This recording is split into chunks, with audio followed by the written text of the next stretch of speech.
what is the legal status of establishing the Khilafah? When we check the works of Ahl Sunnati wal Jama'ah, they mention the communal obligation on the Muslims to place an imam, a leader, who is made a caliph, a Khaliphah, who protects the borders of the Muslims. Now there is a job description of this Khaliphah, which is mentioned in the works. But when Muslims think of this today, they say this is a fantasy. Again, this would go back to associating a misconception with Khilafah. Meaning, why do they think this is a fantasy?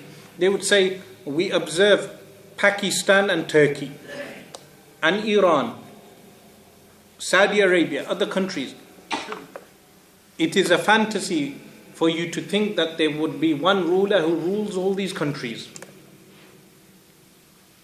How do we respond to this objection?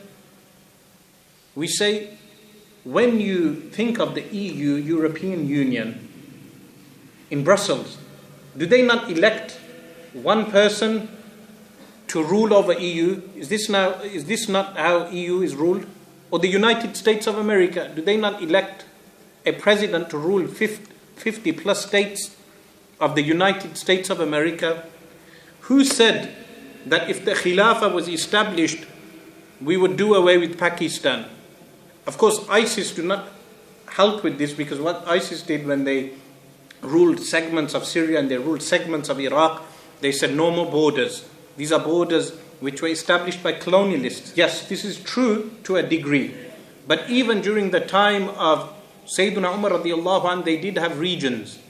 Meaning, there was the region of Khurasan, which was one of the last regions conquered by Sayyidina Umar radiallahu anh. They had different regions, the region of Iraq al-Ajam, which is modern day Iran, Iraq al-Arab, which is Kufa and Basra. They had the Hijaz. The Khilafah was segmented and governed by different governors. So, if two states, meaning two countries like Pakistan and Turkey, which are the two best candidates, why? Because they have the same school of thought, Hanafi school of thought, meaning the most possible scenario, Pakistan and Turkey.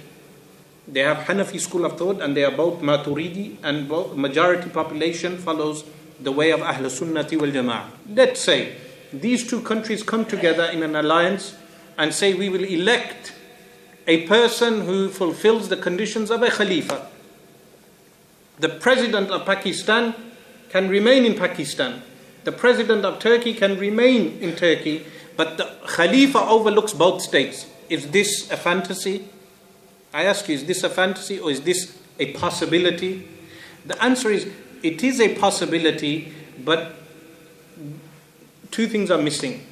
One is awareness. Meaning awareness of this obligation of the Khilafah.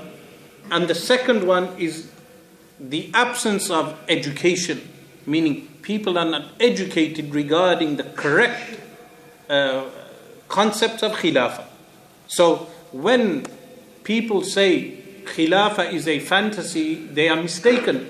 One person, he went to Indonesia or Malaysia, one of the countries, and I observed his interview, and he said to the people, do not listen to those who call for Khilafah. You have a beautiful country here, you have a beautiful system of governance.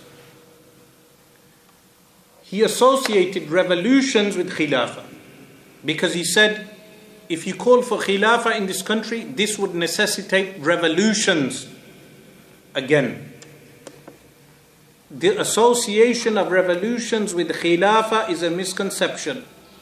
Who said that those who are calling for the Khilafah in those countries are calling for the toppling of the state and civil war?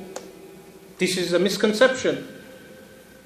Yes, they may be calling for a reform of certain things within the government, but this does not entail civil war and mass killings.